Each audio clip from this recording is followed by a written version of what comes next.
Licensed by the Department of Financial Protection and Innovation under the California Residential Mortgage Lending Act, NMLS ID 237926. Also licensed in Arizona 0941504, Florida L076508, Georgia 69178, Idaho MLO 208023796, Illinois 031.0058339, Missouri, North Carolina I210940, Nevada 57237, Oregon, Tennessee 184373, Texas, Washington MLO 237926. She's a mortgage mom. She can get things done when you're in need and don't know where to go. Pick up the phone and call mom.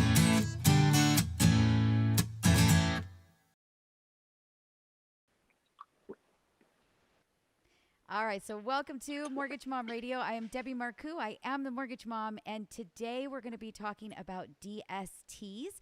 Many of you have probably never heard of that before, but we've got Danielle Whitney-Moore. She is with us from Keller Williams, and Jamie Furlong. Jamie, I'm going to actually let you say where you're from and what it is that you do, because you have never been on the show before. Many of my listeners and my watchers have seen Danielle. They know who she is. They know she's a big real estate agent in the Los Angeles area. So go ahead, and I'm going to let you tell everybody who you are and what you do. Thank you so much for having me, Debbie, and nice to see you, Danielle. My name is Jamie Furlong, and I am managing partner of Legacy Investments and Real Estate. And like both you, Debbie, and Danielle, I am a real estate professional, but I'm licensed in a very different way than both of you. I'm licensed with securities licenses, which really puts me in the realm of wealth managers, financial planners. So I like to help my clients. And what I want to talk about here today is thinking long term about your real estate investments and thinking about how to pivot and adjust using 1031 exchanges all throughout your real estate investing career. And the Delaware Statutory Trust, or DST for short, may be a tool that your clients and audience who are real estate investors leverage at some point in their real estate investing career. And I want to make sure that they know how to leverage it and when. So really excited to talk to you today about real estate investing. Yes, perfect. And you might see me kind of like move around a little bit. I'm just adjusting sound. So I am listening. I promise. Don't think that I'm not. But yeah, I think that this is going to be a really great show. As Danielle mentioned on our call yesterday, as we were getting prepared for the show, there are a lot of people that do own investment properties that might be at the point where they're ready to sell that investment property. They're kind of over it, not really, wanting to, do that any longer. But they're concerned about the financial wear and tear, right? What are they going to have to pay in taxes if they don't replace the property, if they don't do the 1031 exchange? And so I was very excited to actually talk about this today, because I think that we do see many of those people in the market, which I'm going to let Danielle talk a little bit about, because you just recently had a client that decided to go with the DST route. So why don't you give some examples, Danielle, of somebody that this might be a really great option for, overdoing a complete 1031, or they even can do a partial, in going this route. So why don't you talk a little bit about those clients that you're running into? Yeah, so the recent transaction I just closed, there was actually 4 different sellers. One was an aunt and uncle, and then we had a niece and a nephew. And they did a 1031 exchange because they all kind of wanted to go different routes on their financial future. 2 of them did a standard 1031 exchange where they bought other investment properties. And one of them decided to go the DST route, which is a lot less hands-off. And you get to have an option to invest in something big like a medical office or student housing that you normally wouldn't be able to invest in. And it's completely managed for you. I know Jamie's going to talk a lot about DSTs with us. The neat thing is that a lot of people aren't aware, when you do a 1031 exchange, you also have to replace the debt that you pay off. So let's say, for example, your net proceeds on a property are 1.3 million, and you also paid off $500,000 worth of debt in that transaction. Your next transaction has to be 1.8 million or above to replace that debt that you paid off. And sometimes people are in a financial position to where they don't want to get the financing again in that particular situation. and they don't want to bring in the extra $500,000 worth of cash, which was the scenario with my client, one of my 3 clients. And so they went the DST route. And with a DST, you have the option to invest in one that will assign debt to you as part of that DST. So you're not getting an additional note or bringing in extra cash in that transaction, and you're still avoiding the capital gains taxes. That all sounds pretty good to me. and there are a lot of people right now with interest rates, being up higher than they've been in a very long time, that they want to sell that investment property, but to go and to buy a new investment property, they don't feel like they might get the same return. They might not get the cash flow that they need to cover the new mortgage payment if they go and they buy, a like for like property and do that 1031 to try to keep those taxes under, keep them down, right? Not have to pay all that capital gains if they were to just sell and walk away and be done with the investment. So that's why I really did like this. I thought it was a great opportunity for people to hear what are other options that are available. You mentioned on our show, or not our show, on our call yesterday, that it was really good as well, like for many people, and maybe it was Jamie that mentioned it, but there are a lot of, baby boomers that have a lot of real estate right now that, really don't want to keep staying hands-on in that. They don't want to be taking care of those investment properties and maintaining them and collecting the rents. But they also don't want to sell. They don't want to get stuck with that tax liability, with that burden. So let's jump into DSTs. I maybe Jamie can talk a little bit, explain what they are, who can, who's eligible to be able to get one. I just think it's really a great topic, so I want to make sure that we do that. I can see that my dad's jumped on, so hi, Dad. Thanks for joining. I want to remind everybody that this is an interactive show and that you are more than welcome to ask your questions, put them into the feed. I will read them out loud to either Jamie or to Danielle so that they can answer those questions for you. He's telling me that my volume is low, but everybody else, Jamie and Danielle, you guys sound great. So as I bend over to start trying to mess with the volume a little bit, I just want you to keep talking. Don't think I'm not here.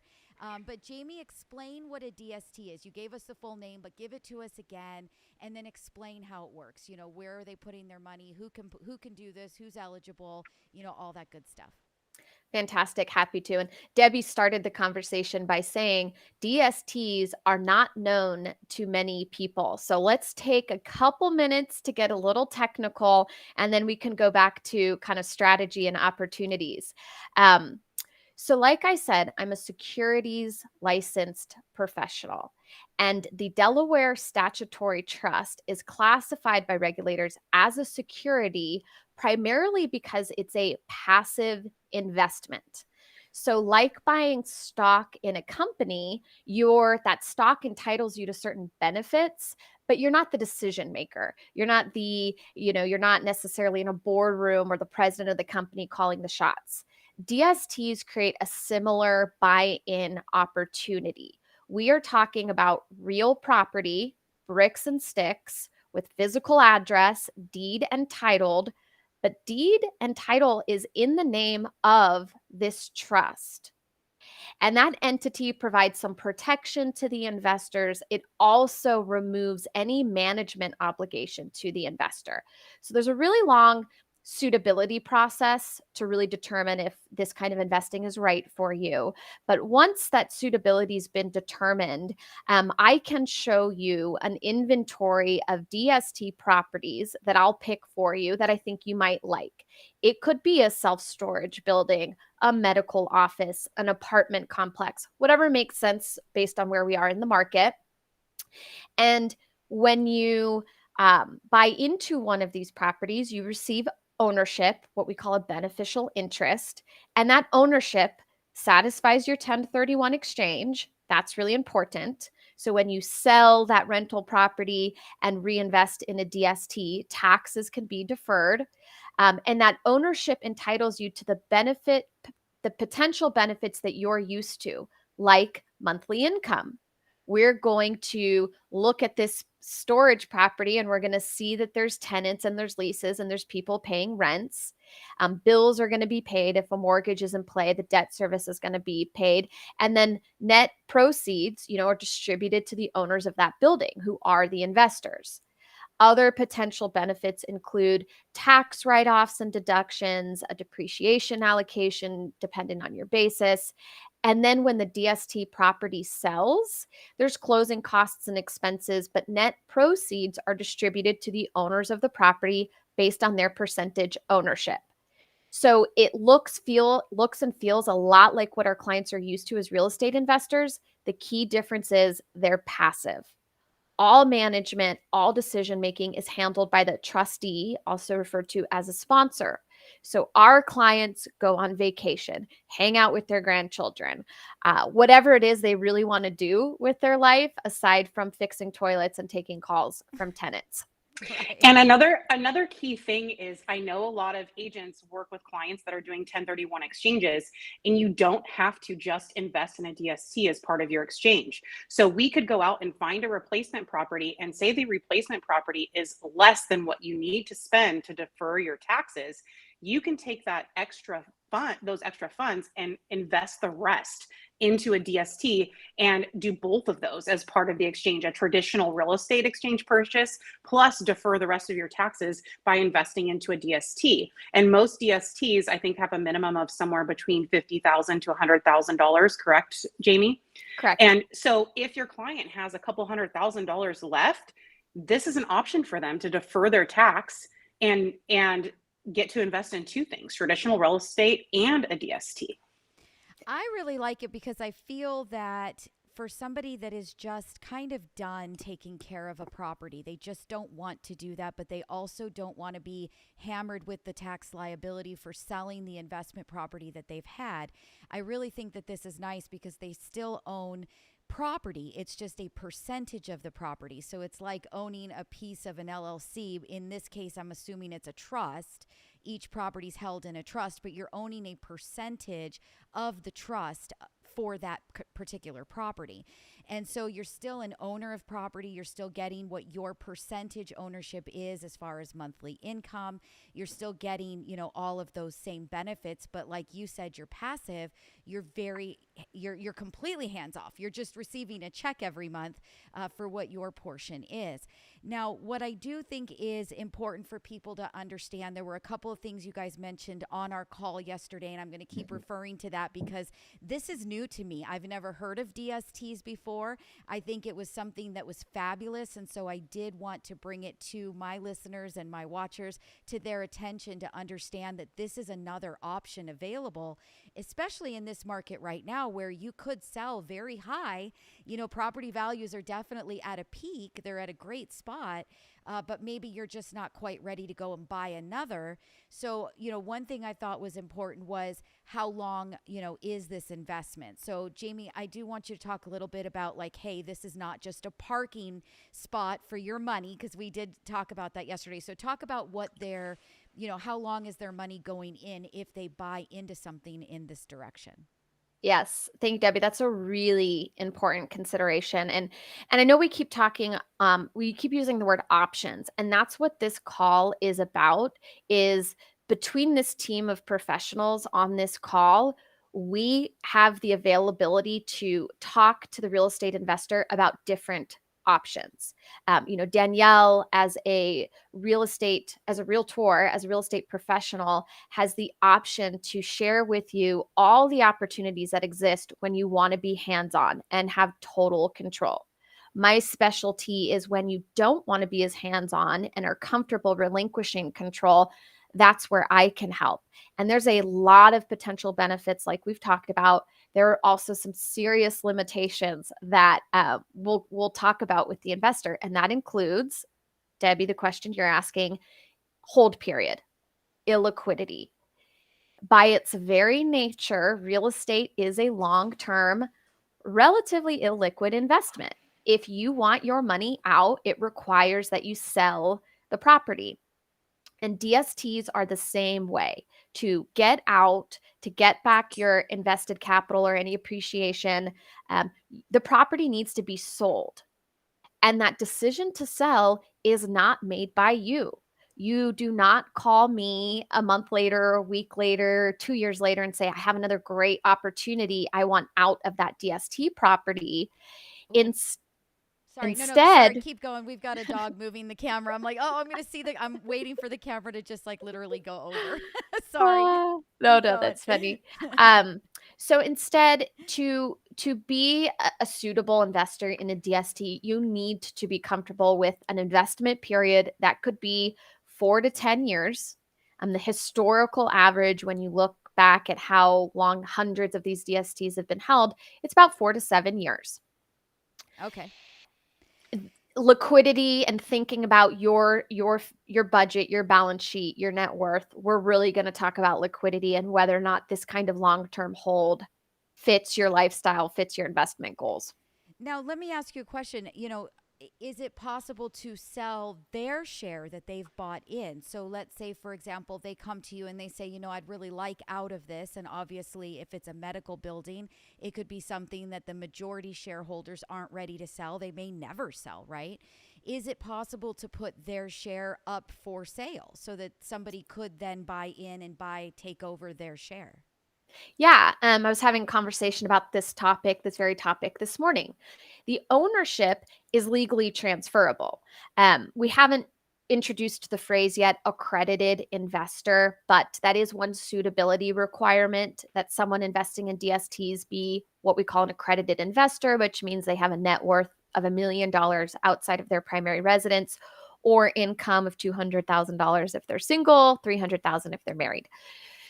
So if you're invested in a DST and you find or look for someone else who's an accredited investor that wants to buy your ownership, that is fine. And the players in the space can help with the paperwork associated with that.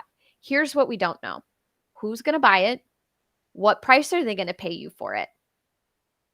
And there's a lot of limitations on who can help you find a buyer because of securities laws and how that's regulated. But yes, they're transferable. Should you find someone interested in buying your ownership and you agree on a price? Yes. Okay. Gotcha. That's an option. Okay. And when somebody, and I'm asking these questions because I'm more of the consumer, right? I don't handle anything at all that has to do with the DST. If Danielle puts somebody selling their property, they want to do a 1031 exchange, she's selling the home, if she's helping them get into another and taking the difference that they don't utilize and helping, referring them to you to get the DST for that difference, or even referring them to you to get the entire amount in DST, I'm really kind of not a person that is in this triangle of the transaction, right? So I'm going to ask you questions that I think that my listeners would want to know. So let's say, for example, I come to you and I say, I would like to put $100,000 into a DST. Is it possible to say, do you guys have a portfolio of properties that you can see, maybe the plan is to sell it within the next 2 to 3 years. Like maybe I just want to park my money maybe for the next 3 to 4 years. I don't really want to be in something that's going to be a 10-year thing. Do you guys have any of that information, or is it really no? It's just you're getting into it and you need to make sure that you're prepared for the long haul. Well, I think that's a question you could ask yourself about any kind of real estate investing. If you're working with Danielle and buying a rental property in Southern California, and Danielle asked you as the sole owner, how long do you think you're going to hold this investment? Really, when you're making a real estate investment, decisions shouldn't be emotional. They should be more results driven. And DSTs are the same way. So the general business plan for a DST is sell when it's profitable. And as we say, no one has a crystal ball, is what's going to happen in the markets. We don't know. What we can control are things like rent growth, trying to push revenue and manage expenses.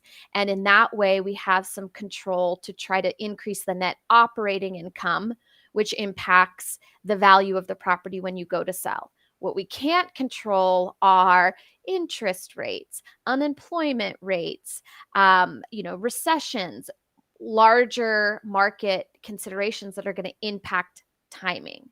So it is very difficult, and we would only be speculating if we tell you how long we think an investment period might be. It'll be as short or as long as it needs to be to drive, an end result, to drive appreciation, to drive total return in a meaningful way to investors. Okay. So, and that kind of answers my question. So this is not an option. Really, it's not an option for somebody that says, in 4 years from now, I plan to retire. I want to take this much cash that I have, and I want to be able to take that money and go utilize it in some other way. This is really not that option for that person that just wants to, for the next 3 or 4 years, put their money in because they've got plans that they need it. So this has to be something that is 100% driven by, it is not liquid and you do not know when you are getting it back. Yeah, so here's how I'd handle that. So Debbie, Danielle, and I'm sure we all appreciate when our clients come to us in advance of making big changes. We want to be a part of the planning because that's when we can really help. So what I'd love to see is the investment property owner have a call with all of us, and we ask them, what does the next 10 years look like for you? What are your goals? What are your objectives? When are you retiring? When do you need liquidity? Because when we know that information, we could potentially advise them, okay, now is a great time to list your property. Danielle's going to get you a great sales price. You can do a 1031 exchange and defer all the taxes. And because you want to be passive and simplify things, DSTs might be a good replacement property. But because you mentioned liquidity and needing cash, why not take some cash out of your exchange now? If in the next 10-year period you think you need to build up your cash reserves, you can do that in your 1031 exchange now. Take some cash out. Danielle sells the property for $1 million. Maybe you take $200,000 out of your exchange. It's going to be exposed to taxes, but less than what $1 million sale would be. Have that cash cushion, and then are you comfortable with that remaining equity going back into real property with an indeterminate kind of hold period? So that's how I would strategize with the client. Let's think about the next 10 years and what your needs are, and let's plan for that now. Right. Well, and maybe you're going to take the proceeds and do part into traditional real estate but maybe it's like a townhouse or a condo where it's a lot less hands off than the 8-unit building you had. And you're relying on the HOA for gardening and exterior maintenance. So we have clients doing that too, where maybe you're going to take part of it, put it into a condo or townhome, because in 4 years, you can sell that and pull that money back out. And then maybe you invest, and, obviously we're using Deb for the loan on that one, right? And if we need one, and then maybe you put some of it also into a DST, the rest to defer taxes, which isn't going to be as accessible. So there's also that option too, where clients want to kind of help on like the management, and they don't want to manage 8 to 10 tenants. So they just want one tenant in a property like that. Right. Danielle, I love that you keep painting pictures of sort of like a puzzle, solving a puzzle, putting different puzzle pieces together. And I completely agree that DSTs in a lot of exchanges can be a puzzle piece. Whether it's to help with leftover exchange proceeds, whether it's to help with some debt if the exchanger does not qualify. There's a lot of reasons someone might not qualify for a loan at a certain period of time, like maybe a divorce, or they aren't working at the time. The DSTs, the way the mortgage works in the DSTs, the individual investor is not underwritten, so those issues aren't problems. So yeah, it's a puzzle piece that can help round out an exchange, and that's why I think these planning conversations work really well when multiple professionals, like the three of us on this call, are in the conversation together. Right. No, I agree, because I'm the person that's telling them, you're not going to qualify for financing right now. So if you do sell the property and you want to do the 1031, here are the options that we have, which we obviously have many options, even if you're not qualifying. We've got debt service ratio loans where the property itself is qualifying. But we're going to go through those options and opportunities, and then you could talk about what DSTs look like, and then again, the holding periods. And I think you're absolutely right. It's really about planning. We did have a question come in. My mother-in-law jumped on. She's fantastic, and she I think is a little bit confused, which is great because that's what we want. We want to make sure that people are talking to us, and I can explain who is who. So she said, "How many investments has the advisor Danielle made into DST?" So I want to flip-flop that for everybody listening. So Danielle Whitney-Moore with Keller Williams. She is our real estate agent. She's selling you properties. She is selling your properties. She's helping with the 1031 exchanges, but she's the real estate agent in the transaction. Jamie Furlong is our investor who is helping with, the purchasing of those DSTs. So thank you so much for the question. It helps me to understand that I wasn't particularly clear when the show started, so I just want to make sure I get everybody on the right page. And then she said, how many sponsors do you carry on your platform? So I'm going to let you answer that one, Jamie, because I don't know that it's sponsors. I'm going to just let you answer how it works. Yeah, that question is one I can answer. Well, I represent the investor. My obligation is to represent our clients who are considering investing in a DST.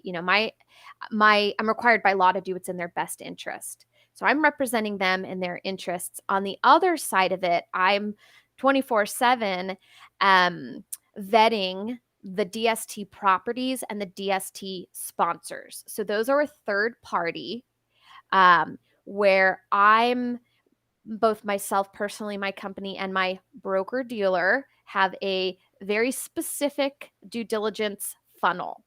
There are at this point maybe 50 companies in the country that are offering DST investments. So 50 sponsors. That's what we call the company who's putting the investment together. So there's 50. Not all of them are going to make it through our due diligence process.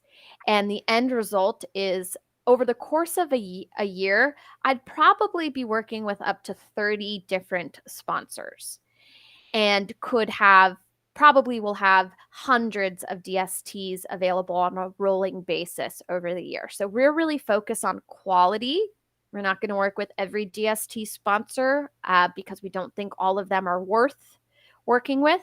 We want to work with the best, but we also want to make sure we have plenty of options to really dial in to our clients' needs and preferences when making recommendations. Okay, so that's very helpful. So you are representing me. If I want to buy a DST, you are representing me. Then you are going through the opportunity of sponsors that have properties available to try to help determine which property is best for me. Mm-hmm. Right? Correct. Just like what Danielle does with an investor. Danielle knows the client, and that's who she's representing. And then Danielle knows the market. So Danielle's not going to waste your time and show you properties that she knows you're not going to like or won't be a good fit for you. So there's two sides to her job, the client's needs and aligning it with the inventory. And so my job and my role works the same way, but it's a totally different inventory than Danielle because it's this DST inventory, these securities. Okay. And I think it's important to note, because a lot of people, we've got crypto and all these confusing things out right now. Like the DST is an actual building that you are investing in, like Jamie said earlier, with an address. So you are just a percentage owner in that building. So it's not that you're investing in something virtual or any of that. This is an actual address, like you were going to go out and buy 123 Main Street, but you may only own 5% of 123 Main Street. So I think what is also really important, which by the way, Karen did say thank you. So thank you so much for the explanation. I think this is fabulous. But one thing that I think is important too is, Danielle, as I introduced her at the beginning of the show, she is a real estate agent in LA. But Jamie, I asked you this yesterday. You are working with properties that are across the U.S. It doesn't have to be a property that is located in California or in Los Angeles. Somebody that is doing a 1031, they purchase properties in Texas. They're going to sell those investments now, and they're not quite ready to go and buy something else. You can help them to purchase another property in just about every state, or are there particular states? So 1031 exchange tax code lets an exchanger who owns investment property in the US exchange it for investment property anywhere in the US. So you can cross borders with your exchanges. And with that in mind, I will say there are some limitations to investing in California, including price.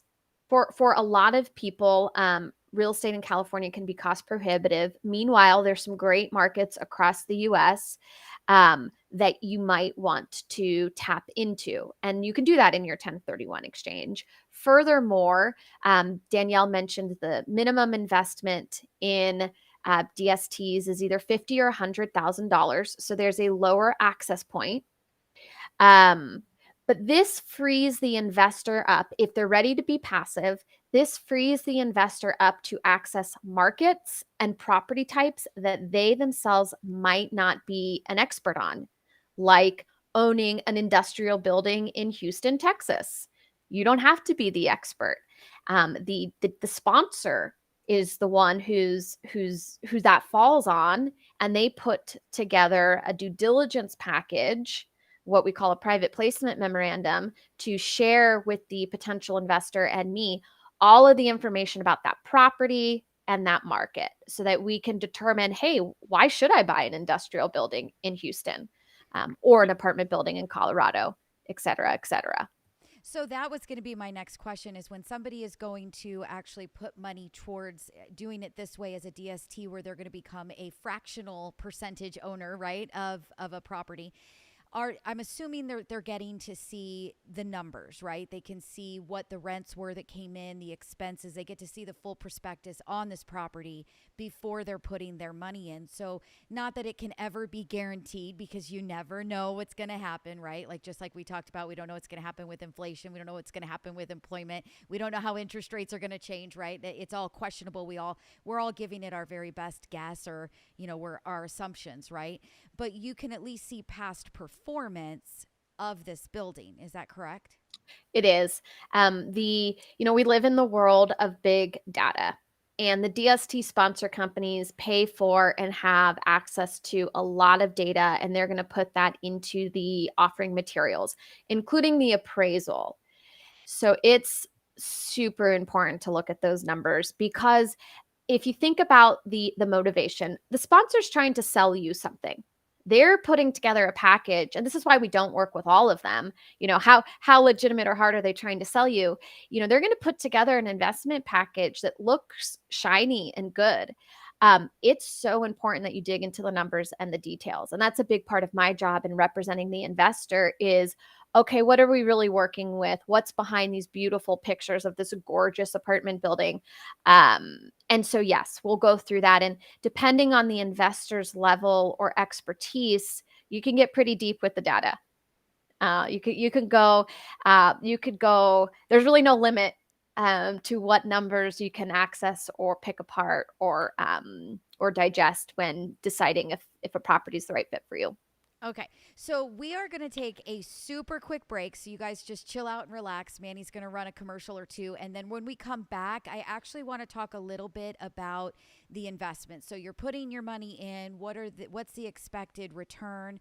I think that's important for people to understand as well. Real estate is one of those things where that you're purchasing real estate, that it goes up and down, but the longer and longer and longer that you hold it, typically it's going to be the better return. You're going to get more, equity back, bigger percentage. So I want to talk a little bit about that as well, because I want to make sure that my listeners that are hearing this show are understanding that this is definitely an investment in real property. It's not like Danielle mentioned, it's not crypto, it's not something virtual, it's real brick and mortar, it's real sticks and stones, and you've got a percentage ownership. So I want to kind of talk about return. I think that's important. So everybody stay tuned. Don't go anywhere. We'll be right back. Hi, this is Debbie Marcoux, the Mortgage Mom. Have you been thinking about buying a new property or buying your first property and you have no idea where to get started? Well, it's our job here at Mortgage Mom Radio to educate you and to get you that game plan to get you moving forward. Give us a call. It's 844-935-3634. That's 844-WE-LEND for you. WELEND and the number 4. or head on over to our website to mortgagemomradio.com. You can book yourself an appointment right there. It's a free phone consultation, and we'll get you started and on your way. All right, so welcome back to Mortgage Mom Radio. I'm Debbie Marcoux. I am the Mortgage Mom. Today we are talking DSTs. It is definitely an option that is available to you if you are thinking about selling your investment property. You want to do a 1031 exchange. Maybe you don't want to jump into the next bigger property like you would typically have to. So that is what we are talking about today.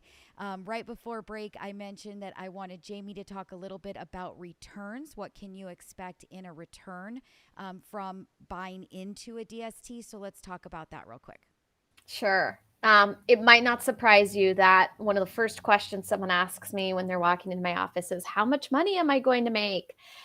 Danielle, you probably get asked that too. And the good news is we do have a lot of information to be able to set and kind of set some expectations around income potential. And we absolutely want to do that. It is really, when comparing your options, income, especially for the older investor, income's a big consideration. How much money am I going to have every month? I'm living on fixed income. I need to be able to manage my lifestyle. So yes, we will talk a lot about potential returns. Different returns are available at different risk levels and in different property types. So in DSTs, you have access to a lot of different commercial property types like hotels, student housing, seniors housing, apartments. There's different income potentials based on the different risks associated with those property types. And all of it is in relationship to the broader real estate market. There isn't anything special about DSTs when it comes to yield, except that the sponsor might have negotiated a great price on the purchase. And sponsors tend to be very good at management and are able to maximize rents, lower expenses. So there are some potential advantages there in the DST space, but otherwise, the yields you're looking at in the broader market should be similar to what we're talking about in DSTs. One benefit of DST income is that we are modeling a net cash on cash return. So we are looking at what the possible bottom line is for the investor after expenses and after maintenance. And that's a big one when you own your real estate yourself and the water heater goes out, or you need a new roof, or there's a vacancy. That hits your bottom line pretty hard. DSTs have reserve accounts, or should have reserve accounts, to handle those repairs and expenses, and to sort of amortize it over the investment period. So you're funding that reserve account a little bit each month so that when you do need to replace 30 water heaters, it's coming from the reserve account. It's not coming from cash flow. So cash flow tends to be more consistent because of that planning. Right now, a lot of my clients are able to achieve a diversified mix of properties, of DST properties. It's not uncommon for my clients to be able to yield 4% net on their equity or more in their DSTs right now. A lot's changing with pricing and interest rates, so yields are changing really on a daily basis right now. So that the true answer to that question would be revealed when you have an exchange and we're talking about the inventory at that time. But that's a reference point that's appropriate for where we're at right now in the market. Yeah, so that's about average. 4%, 4.5%, somewhere in there is kind of about average. Sure. And, maybe that's an exchanger who's in a riskier, investment type that's yielding 5. And then maybe they have a lower risk investment property type that's yielding 3.5. So the blended yield, that's where you get that 4. Or maybe they stick kind of middle of the road across the different properties they pick at about that 4 mark. Yeah. No, I think that this is all fabulous. Danielle, I want to give you the opportunity to talk about anything that maybe we missed, that you were the one that introduced me to Jamie. You're like, this is a great topic for your show. I just had a client that did this. So anything that you want to talk about that you feel is important, we'll kind of round out the show with you with that. I think so, because I get this question asked all the time. Sellers are confused. of the $250,000 to $500,000 capital gains tax exemption versus a 1031 exchange. I had a seller tell me last week that they were going to take all their proceeds from their primary residence and put it in the next, and they weren't going to owe tax. So I think this is an important thing to distinguish between.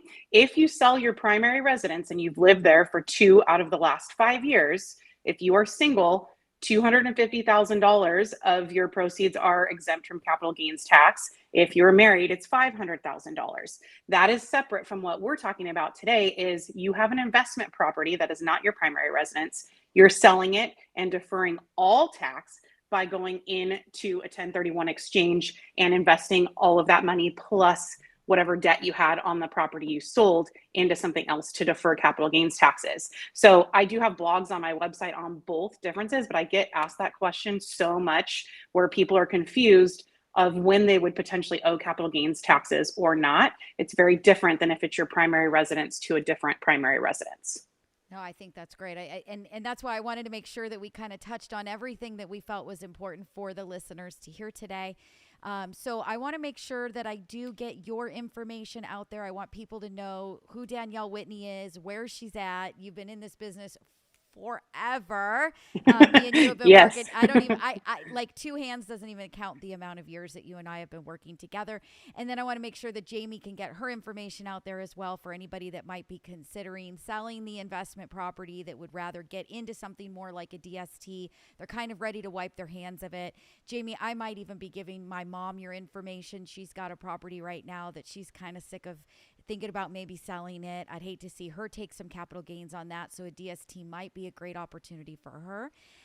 So Danielle, make sure everybody knows what you do, where you're at, how long you've been doing it. And then Jamie, you jump in after. I'm Danielle Whitney-Moore. I am a real estate broker. I have a team. Our team is Team Whitney. So it's very easy. You can go to teamwhitney.com. That's TEAMWHITNEY.com. And then my direct cell phone number for any questions is 310-987-9103. Okay, so give your cell phone number again, slower.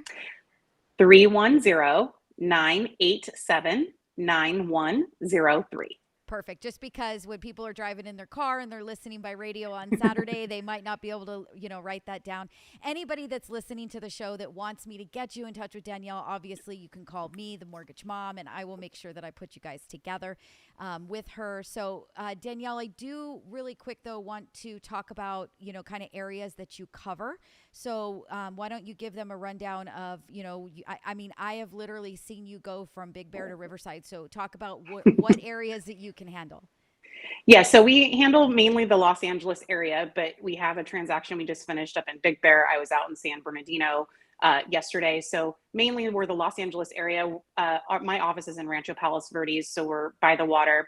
Long Beach, Rancho Palos Verdes, San Pedro, that's our primary market. But I do have a team, so we can go farther to service people if necessary. Awesome. All right. And now, Jamie, you let everybody know how to find you, how to get a hold of you if they've got questions about this DST route.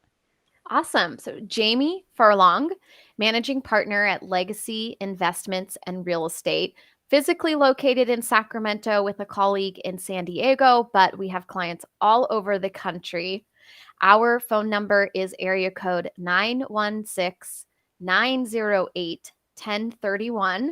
My email is Jamie, JAM as in Mary, IE at legacyire.com. Last week, I was at a tax conference, and it was a panel of CPAs talking about estate planning. And the moderator said, all of my clients made their wealth in real estate. How do we address estate planning and real estate investing? And that's what our company is designed to help you start thinking about.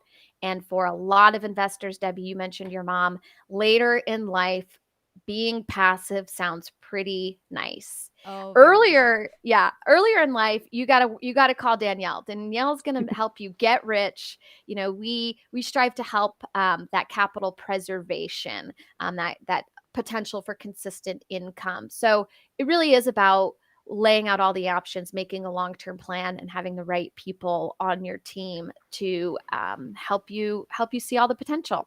Oh, 100%. So I say it week after week after week that the most important thing that you can do for your retirement is to get into real estate, start to build your portfolio. Buy one, don't sell it, rent it out, buy another one. You need that real estate for that portfolio for retirement in the future.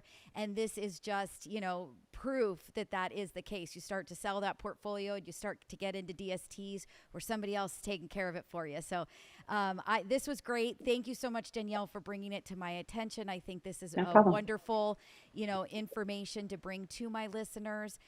If anybody, again, out there has any questions whatsoever, you guys know you can call the Mortgage Mom at any time. It's 844-935-3634. That's 844 We Lend for You. WELEND and the number 4. And with that, ladies, thank you so much for your time today. I really do appreciate it. And I am going to get anybody to either one of these girls that need them. So you just give us a call and we'll get you in touch. Thank you, ladies. Have a good one. All right. Thanks. You too. All right. Bye-bye. Thank you. You're welcome. Debbie Marcoux is licensed by the Department of Financial Protection and Innovation under the California Residential Mortgage Lending Act, NMLS ID 237926. Also licensed in Arizona 0941504, Florida L076508, Georgia 69178, Idaho MLO 208023796, Illinois 031.0058339, Missouri, North Carolina I210940, Nevada 57237, Oregon, Tennessee 184373, Texas, Washington MLO 237926. She's a mortgage mom. She can get things done when you're in need and don't know where to go. Pick up the phone and call Mom.